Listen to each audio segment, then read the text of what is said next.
TDF round 4.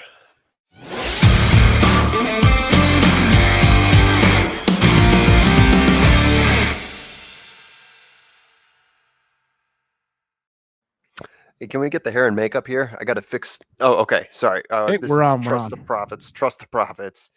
TDF. This is round 4, and we're talking about the results of the Bing. We had the Bing Crosby Stakes, Bing Crosby Stills Nash and Young Stakes just this past week.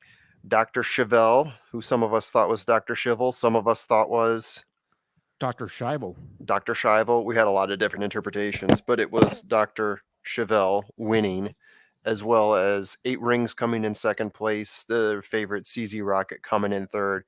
But what does that mean for our standings? Who was victorious this week? We're about to find out. Let's hit it, El Hombre. Well, let's start as always in the bottom of the top 10. We had a couple guys go pretty big this week. Nothing earth shattering, but no spoiler alert coming here. In 10th place, Horse Racing Fan Zone HRFZ brings home a 108 piece to nail his spot in the top 10 here. Yeah, it's a solid score there. 108. You're at least getting your money back on that with a little bit extra to push you up there. Keeps you afloat, keeps you in the top 10. Nice work there. 9th position this week was Purple Gorillas. Purple Gorillas. Yeah, that's a new name to season 2 here. Yeah. So congrats to PG for getting it done here. A nice 204 score. Moves him up from 14th last week, now up to 9th. Unlike some of us, and I won't comment who's in 20th place and continues to fall, but yeah, it's not been pretty for me. Yeah. Thanks again to the Hot Rod Charlie disaster. Yeah, that's definitely a contributor for sure. We're not gonna ignore that. Oh, but let's start getting into the people who are above the 400 spend, 400 earn. So the people who are at least getting their money back and more. Convenient that you change it to a positive note for this one, number 8. Surprise me here. Surprise me. Who is it? The Formular. Is it me? Yes, I pushed a win place bet huge on Dr. Chevelle. I had a good feeling on him. We didn't even know he was going to be in this race until they did the draw. When we recorded our previous episode, we would have pushed higher on Dr. Chevelle if we had known he was in this race. Obviously, CZ Rocket would still have been our favorite, but this is a horse that we've liked since the Derby preps back earlier this year. So, yeah, I did push hard on Dr. Chevelle, and it paid off for me. And judging by from what all of the picks that I saw, not many were on 8 Rings at all, which was the shocking. I think the biggest shocker, not so much that Chevelle beat CZ Rocket, but that 8 Rings mixed up in there in second. That really broke up a ton of exacta try and super bets. Right. Yeah, it was a $10 return on a $2 place bet if you did pick 8 Rings. So he was, of the 3 in the money, he would have been the best play, but not many people did that for us. Armchair handicapping, down big from swing. 4th to 7th.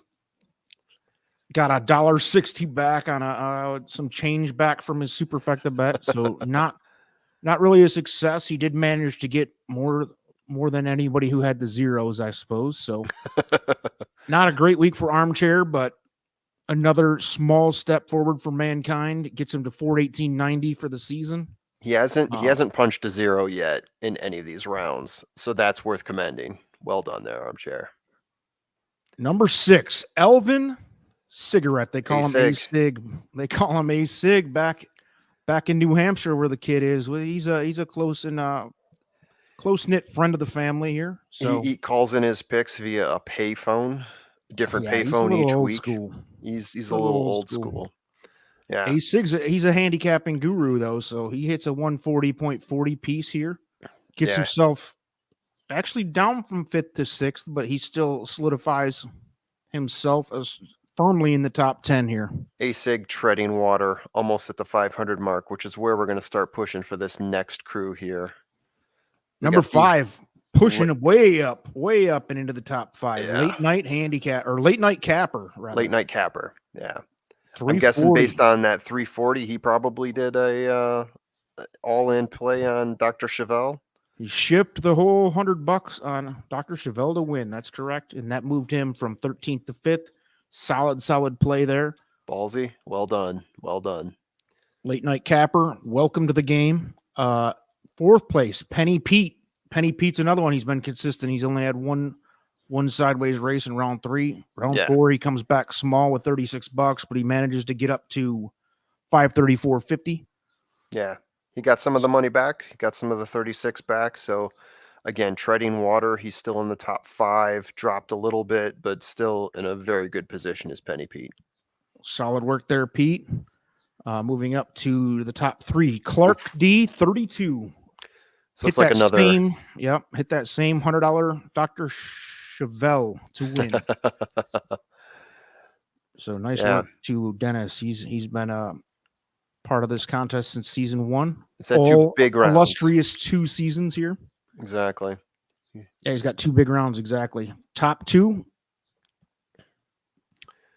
Okay, you're gonna. If I can remember this acronym, 4 VIP Club, I believe. 4 FOHR VIP Club. Fans of Horse Racing VIP Club. There you go. I knew I could pull it. He airballed this week, but maintained second position. But he's got a whole heap of people on him now. So obviously, he's still feeding off of round 3 there with that 400 piece. But that's not going to last for long. There's a few people who are gunning for him. Couple legs below there. But who's correct. Number 1? Are we going to be shocked at all? Still, not at all. Savage Nation maintains. Still living off that monster Suburban hit, 1709.20. Yeah. Yes, Matt Stairs, home runner 0 so far for Savage Nation, but one big hit can carry you a long way. We saw that in season 1 with Matt Hensing. We're seeing it again here, although I think the field is starting to tighten up now. And the Whitney, with the way this betting is going to be this weekend, a lot of money to be won or lost here. So, yeah, there could be a big mover this week at the Whitney. That's for certain. I mean, we talked about it on our last recording. Very well balanced field, a lot of money to be made.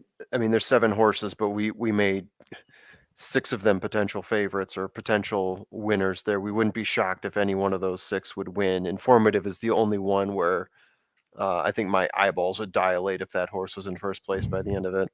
Yeah, you could certainly make a case for any of those 6. Anything else before we go? We're going to keep it short and sweet. Short and sweet. Done and dusted. Kippers and custard. Let's do it. Thanks again to our sponsor, BUSR, for taking part in this season. Hope to pay the bills for the profits and bringing you some great content for all sports, not just horse racing. So hit the link in the description. And thanks again, everybody, for joining. Peace out.